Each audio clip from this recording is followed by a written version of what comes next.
जोहार दोस्तों, आप सभी को फिर से एक बार जोहार एग्जाम में स्वागत। दोस्तों आज मैं फिर से आप लोगों के लिए झारखंड महिला सुपरवाइजर की इम्पोर्टेंट क्वेश्चन लेके आए हूँ, जो कि दोस्तों मोस्ट इंपॉर्टेंट रहने वाला है। ठीक है, और ये आप लोग आगामी आने वाले झारखंड महिला सुपरवाइजर की एग्जामिनेशन में आप लोग यहाँ से प्रश्न देखने को मिलेगा। ठीक है, आप लोग रोज शाम के 8 बजे आप लोग जोहार एग्जाम की यूट्यूब चैनल में आप लोग रहिएगा। ठीक है, यहाँ पे आप लोग लाइव क्लास करवाया जाता है। राइट, तो चलिए हम लोग आज के प्रश्न को देखते हैं। देखिए, महाविभाषा जो बौद्ध दर्शन का एक विश्वकोश है, किसे बौद्ध परिषद की कृति है? तो इस प्रश्न के आंसर हो जाएगा चतुर्थ परिषद। ठीक है, क्या हो जाएगा? चतुर्थ परिषद।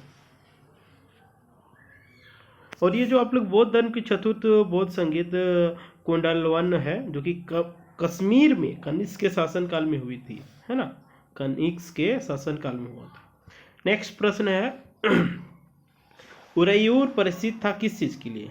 उरैयूर किस चीज़ के लिए प्रसिद्ध था दोस्तों? तो ये आप लोग को बता देना चाह रहे हैं, प्राचीन काल में सूती कपड़ा के व्यापार के लिए। ठीक है, पुराने जमाना में सूती कपड़ा के व्यापार के लिए ये फेमस था। और ये आप लोग का उरैयूर है, जो कि चोल राजनीतिक सत्ता का केंद्र हुआ करता था, है ना। नेक्स्ट प्रश्न की बात करते हैं हम लोग।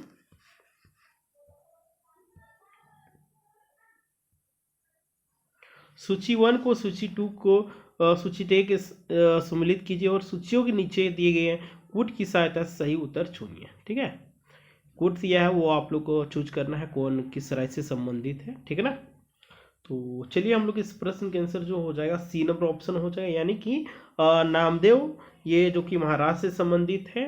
एंड रामानंद ये आप लोग बता देना चाह रहे हैं उत्तर प्रदेश से संबंधित है।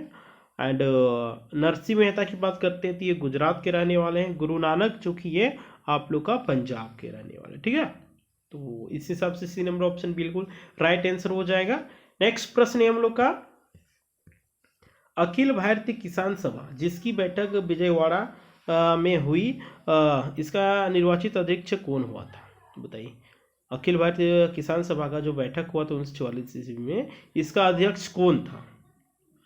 तो इस प्रश्न का आंसर हो जाएगा सहजानंद सरस्वती। ठीक है, यानी कि ए नंबर ऑप्शन बिल्कुल राइट आंसर हो जाएगा। और ये आप लोग बता देना चाह रहे हैं, मार्च 1944 ईस्वी में अखिल भारतीय झारखंड किसान के 8वें सम्मेलन का आयोजन विजयवाड़ा में किया गया था, जिसका अध्यक्ष आप लोग का सजानंद सरस्वती और महासचिव बंकिम चंद्र मुखर्जी थे। नेक्स्ट प्रश्न है हम लोग का, बिपिन चंद्र पाल के बारे में निम्नलिखित कथनों में से कौन सा सही है? बिपिन पाल के बारे में 4 ऑप्शन दिया हुआ है, उसमें से एक ऑप्शन जो है सही है। ठीक है, बाद बाकी 3 है जो कि रॉन्ग है, वो आप लोग सही कौन है वो आप लोग चूज करके बता। तो ये आप लोग बता देते हैं, बिपिन चंद्र पाल जी थे जो कि कांग्रेस के गरम दल के सदस्य हुआ करते थे।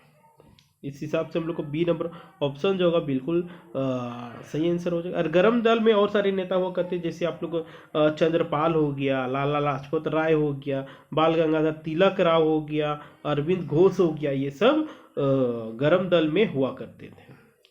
नेक्स्ट है हम लोग का, दांडी मार्च किससे संबंधित है? दांडी मार्च किससे संबंधित? सविनय योगी आंदोलन से, असहयोग आंदोलन से, भारत छोड़ो आंदोलन से, स्वदेशी और बहिष्कार आंदोलन से। तो इस प्रश्न के आंसर आप लोग को हो जाएगा सविनय योगिया आंदोलन से। ठीक है ना, दांडी मार्च किससे संबंधित है? तो ये दोस्तों आप लोग का सविनय योगिया आंदोलन से। और ये सविनय योगिया आंदोलन की बात करते हैं, ये आप लोग का सविनय योगिया आंदोलन जो है कि गांधी जी के द्वारा किया गया था। 12 मार्च 1930 को इस आंदोलन की शुरुआत किया गया था, है ना। और ये 5 अप्रैल 1930 ईस्वी को गुजरात के समुद्र तट पर डांडी गांव महात्मा गांधी जी पहुंचे थे, जिसे दांडी मार्च के नाम से जाना जाता है ना। नेक्स्ट है हम लोग का,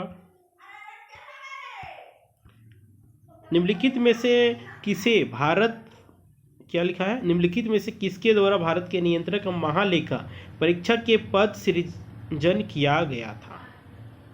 तो ये आपका आंसर जो हो जाएगा संविधान के द्वारा। ठीक है, संविधान द्वारा। देखिए, भारतीय संविधान के आर्टिकल 148(1) के अनुसार भारत का एक नियंत्रक महालेखा परीक्षक होगा, जिसका नियुक्ति भारत के राष्ट्रपति द्वारा किया जाता है। नेक्स्ट प्रश्न है हम लोग का, निम्नलिखित में से किस वाद में उच्चतम न्यायालय ने यह धारणा व्यक्त की कि मूल अधिकार व्यक्ति को जैसे उसे सबसे अच्छा लगे उस तरह अपनी जिंदगी की रूपरेखा तैयार करने के लिए सक्षम बनाते हैं। ये किसका विचार था?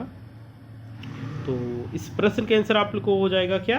तो गोलकनाथ बनाम स्टेट ऑफ पंजाब, यानी कि बी नंबर ऑप्शन बिल्कुल राइट आंसर हो जाएगा। नेक्स्ट है हम लोग का, निम्नलिखित में से कौन संवैधानिक प्राधिकरण है, कौन सा संवैधानिक संस्था है, वो आप लोग को बताना है। तो ये देखिए आप लोग का बी नंबर जो ऑप्शन है, यानी कि 1, 2, 3, ठीक है, यानी कि राज्य निर्वाचन आयोग एक संवैधानिक संस्था कह सकते हैं, राज्य वित्त आयोग ये भी है, जिला पंचायत ये भी है, क्योंकि राज्य निर्वाचन अधिकारी ये नहीं है, ठीक है। तो इस हिसाब से हम लोग को बी नंबर जैसा कि आप सभी को बताएं सही हो जाएगा, राइट। देखिए भारतीय संविधान के तहत गठन होता है उसे संवैधानिक प्राधिकरण कहा जाता है। भारतीय संविधान के आर्टिकल 243 के तहत राज्य निर्वाचन आयोग का गठन किया जाता है और राज्य निर्वाचन आयुक्त अनुच्छेद 243(1) के तहत किया जाता है। देखिए अनुच्छेद 243(1) के तहत राज्य वित्त आयोग का गठन किया जाता है तथा अनुच्छेद 243(b) के तहत जिला पंचायत का गठन किया जाता है। ये सब बात को आप लोग नोट डाउन करते जाइएगा। नेक्स्ट है हम लोग का, भारतीय संसद की लोक लेखा समिति का अध्यक्ष को कौन मनोनीत करता है? भारतीय संसद की लोक लेखा समिति को कौन मनोनीत करता है? ये दोस्तों लोकसभा अध्यक्ष करता है, ठीक है। कौन करता है? लोकसभा अध्यक्ष। नेक्स्ट प्रश्न हम लोग का, भारत में निम्नलिखित राज्यों के बनाने की सही कालानुक्रम की पहचान नीचे दिए गए कोड से कीजिए, है ना। कौन से राज्य सबसे पहले बना था उसके हिसाब से आप लोग को कोड भाषा में चूज करके बताना है, ठीक है ना। तो इस प्रश्न का आंसर आप लोग का बी नंबर ऑप्शन हो जाएगा, यानी कि सबसे पहले आंध्र प्रदेश जिला का स्थापना 1953 ईस्वी में हुआ था। देन उसके बाद हरियाणा का 1966 में हुआ था। एंड उसके बाद हिमाचल प्रदेश का 1971 ईस्वी में इसका स्थापना हुआ था। एंड सिक्किम की बात करते हैं, सिक्किम का 1975 ईस्वी में इसका स्थापना हुआ था, ठीक है। नेक्स्ट हम लोग का, निम्नलिखित कथनों में से कौन सा एक सही नहीं है? निम्नलिखित कथनों में से कौन सा एक कथन सही नहीं, वो आप लोग को चूज करके बताना है। तो देखिए शिलांग पठार भारत के प्रायद्वीप पठार का पुरातनतम शासकीय है, ये बिल्कुल सही बात है। अरावली पर्वत भारत की प्राचीनतम पर्वत श्रृंखला, ये भी सही बात है। राजमहल उच्च भूमि लावा निक्षेपों से संगठित है, ये भी सही है। बाद बाकी विंध्य वलन पर्वत के उदाहरण है, जो कि बिल्कुल रॉन्ग है ना। और हम लोग इस प्रश्न के हिसाब से हम लोग का यही सही आंसर हो जाएगा, ठीक है। देखिए विंध्यन पर्वतमाला या वलन पर्वत के भाग नहीं है, यह प्राचीन युग के पर्वतदार चट्टानों से बना हुआ है, जिसमें आप लोग का सबसे अधिक मात्रा बलुआ पत्थर को देखने को मिलेगा, है ना। नेक्स्ट प्रश्न की बात करते हैं, गंगा नदी एकमात्र सहायक नदी जिसका उद्गम मैदान को चिन्हित करिए। गंगा नदी की एकमात्र सहायक नदी जिसका उद्गम स्थान कहाँ है, वो आप लोग को बताना है। अच्छा क्या बोलो, जिसका उद्गम मैदान में है। अच्छा जिसका उद्गम मैदान क्षेत्र में है, तो ये हो जाएगा आप लोग गोमती नदी, है ना। कौन सा नदी हो जाएगा दोस्तों? गोमती नदी। देखिए गोमती नदी गंगा की एक मात्र सहायक नदी है, जो कि पीलीभीत के नज़दीक से गोमत एक तालाब से निकलकर ये आप लोग को लखनऊ हो गया, सुल्तानपुर हो गया, जौनपुर होते हुए गाजीपुर के सामने कैंथी नामक स्थान पे गंगा नदी में जाके मिल जाता है, राइट। नेक्स्ट हम लोग का, कयाल क्या है? तो कयाल ये आप लोग बता देना चाह रहे हैं, ये केरल के लेगून है ना। केरल के क्या है? लेगून है। देखिए समुद्र क्षेत्र में तटीय इलाकों का पानी सूखी जमीन में घुस जाता है और इसके जो किनारे पर धीरे धीरे बालू जमने से यह जलीय भाग समुद्र से एकदम अलग हो जाता है और इसी जलीय आकृति को लेगून कहा जाता है, जिसे करेल में कयाल कहा जाता है। नेक्स्ट है हम लोग का, सूची 1 को सूची 2 से सम्मिलित कीजिए तथा सूचियों के नीचे दिए गए कोड से सही आप लोग को बता रहा है। देखिए एक तरफ जनजाति दिया है और एक तरफ उसका निवास स्थान है ना, तो ये आप लोग को चूज कर बताना है कौन सी जनजाति किस राज्य में पाए जाते हैं। तो देखिए इस प्रश्न के आंसर आप लोग को बी नंबर ऑप्शन हो जाएगा, यानी कि जौनसारी ये जनजाति जो कि उत्तराखंड में पाया जाता है, ठीक है, उत्तरांचल लिखा गया है। और संथाल जनजाति ये आप लोग का झारखंड में पाया जाता है बहुत ज़्यादा मात्रा में। झारखंड में सबसे जनजाति की संख्या की बात करेंगे तो संथाल जनजाति ही होगा, राइट। देन हम लोग आगे बात करते हैं भील। क्या बात करते हैं दोस्तों? भील जनजाति। क्या बात करते हैं? और भील जनजाति। तो भील जनजाति आप लोग मध्य प्रदेश में सबसे अधिक पाया जाता है। एंड लेप्चा जनजाति आप लोग को बहुत आयात में सिक्किम में पाया जाता है, ठीक है ना। नेक्स्ट है हम लोग का संचालन अधिशेष उत्पन्न नहीं होता है किस भी निगम उद्यम में, ऊर्ध निगम उद्यम में, सरकारी उद्यम में, सामान्य सरकारी क्षेत्र में। तो इस प्रश्न के आंसर आप लोग को हो जाएगा सामान्य सरकारी क्षेत्र में, यानी कि डी नंबर ऑप्शन बिल्कुल राइट आंसर हो जाएगा। नेक्स्ट प्रश्न है सरकार की संपूर्ण देयता को निम्नलिखित में से कौन परिभाषित करता है? सरकार की संपूर्ण देयता को कौन परिभाषित करता है दोस्तों? तो ये आप लोग का बिल्कुल करेक्ट आंसर क्या हो जाने वाला है? फर्स्ट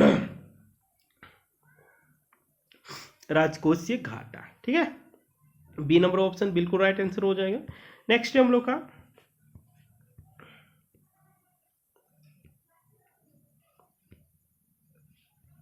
इंदिरा गांधी स्वर्ण कप का संबंध निम्नलिखित में से किस खेल से? इंदिरा गांधी स्वर्ण कप का संबंध किस खेल से है? तो दोस्तों इस प्रश्न के आंसर आप लोग को हो जाएगा अंतर्राष्ट्रीय हॉकी से, ठीक है, बी नंबर ऑप्शन बिल्कुल राइट आंसर हो जाएगा अंतर्राष्ट्रीय हॉकी। नेक्स्ट नंबर प्रश्न की बात करते हैं निम्नांकित में से किसका सुमेलन नहीं, यानी कि कौन सा यहाँ पे ऑप्शन दिया हो जिसमें वो गलत मिलान किया गया है। तो देखिए इसका जो आंसर आप लोग को हो जाने वाला है क्या? राजीव गांधी जो कि कर्म भूमि से संबंधित है, जो कि ये नहीं है, ठीक है, ये राजीव गांधी है जो कि वीर भूमि से संबंधित है, ठीक है।